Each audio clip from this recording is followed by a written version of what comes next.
Yeah, good and bad. I thought it was a good first half. I thought we played in a controlled manner. Didn't concede anything at all, and had plenty of chances and opportunities to kind of put the game away. Um, but we were a little sloppy in the final third with our chances and movements with the ball that could have become big chances that didn't due to poor decision making, some technical errors. And some off nights from some of our attackers. But, I think we missed an opportunity there to really just put this game to bed. But the defenders and midfielders played extremely well defensively. Kike and Ryan playing out of positions were flawless defensively, which is not easy to do when you're playing out of position. And that was the key to this game, to come away with 3 points. We had an experience like this a couple of weeks ago against Austin. And we didn't come away with 3 points due to mental errors again.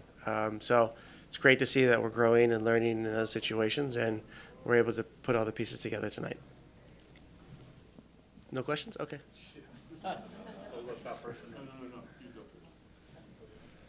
Congratulations on the win. Thank you. Looking defensively, no shots on target allowed, just 7 shots in general.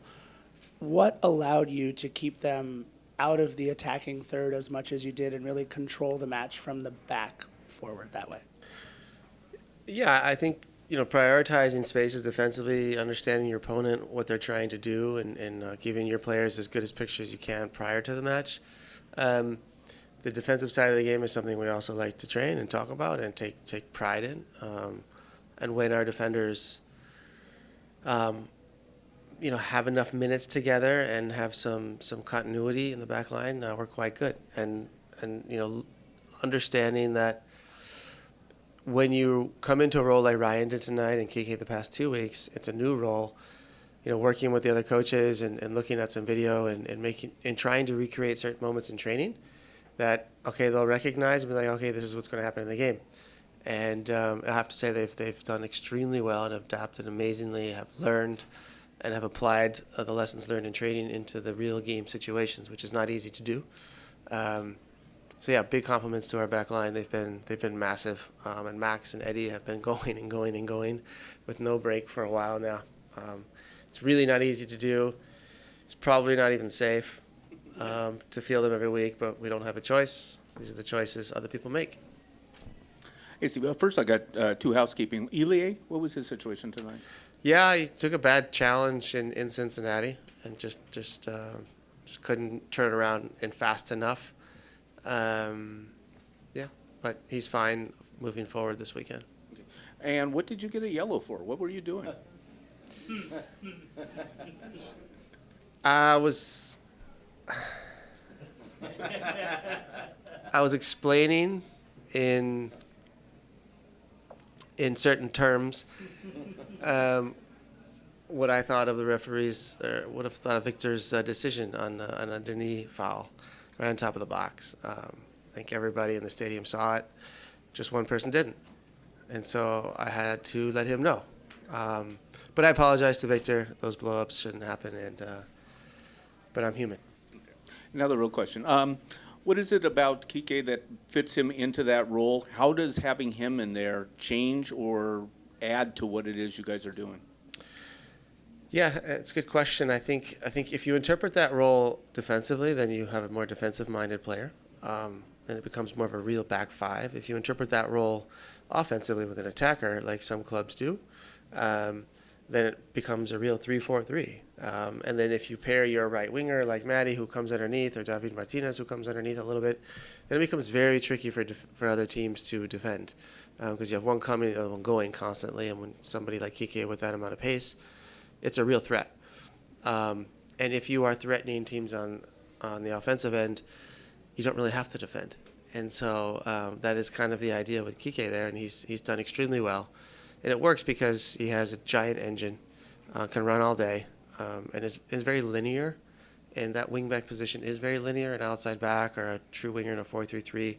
There's more shifting inside, being inverted. There's more playing in pockets. But with a straight wingback, it's pretty linear, and that suits his style and suits his mentality very, very well. Omar Campos was in here, and he talked about this week, you worked on tidying up some things defensively, and that paid off tonight. Can you elaborate a little bit on what that was, what you guys focused on? Yeah, spacing, certain moments when the ball is uncovered, where are we on the field and what's the priority? So an example, if we're higher up the field, the priority defensively is always the spacing behind. That's the most vulnerable. So you have to make sure as a defender you are moving, you are not stationary. There was one moment in Cincinnati where Acosta got in behind us, where we were flat and stationary as a back line, and a good defender and a good back line is always moving. And those are little things we share with the guys, show them, and work on it in training, try to recreate those moments. And Omar has been fantastic, not just because of the goal the other night, but defensively broke up a lot of plays. His positioning has been much, much better. His understanding with better, covering with, but also the shoulder of the center back at the same time, which means your positioning is perfect. Yeah, he's improving before our eyes, and that's a great sign. And for Denis, 100th appearance for LAFC tonight, if I have that correct, and 67th goal. I mean, it's second game in a row where he's had the game winner. It's like if you have sort of these off performances or things aren't clicking, he's always there for you. What is he? Is like almost a security blanket? Like how valuable is Denis Bouanga for this club at this particular point? Yeah, when he's on the field, I'm very warm, I guess. Warm and cozy inside. He's a great player. I did not know this. My media department did not point out it was his 100th game. They normally do that, so thank you. Yeah, he's a true finisher and a true attacker.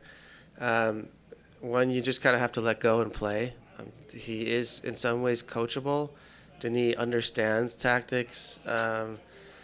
Watching him play in France before we brought him here, he played a strict 4-4-2, left winger. He had a lot of defensive responsibilities. Playing for a team who wasn't fighting for championships in France, which basically means you were in a low block for his entire career. And so he understands his defensive responsibilities, but he's also enjoying the other side of the ball here and flourishing. We know we can count on him. He knows his responsibility in this team is to come up with those moments. And I think right now it's a great little marriage we have going on. Steve, congrats on the win. Looking forward, there are 3 games left of the regular season. Only one of the 3 games is going to be against a team that's clinched a playoff spot. What is the likelihood of us seeing Carlos Vela on the pitch prior to postseason? I'm the wrong person to ask. You got to ask Carlos that. He's working diligently on his fitness, and those things take time. And when he gives me the go, we'll see how we can use him to help us. But until then, status quo.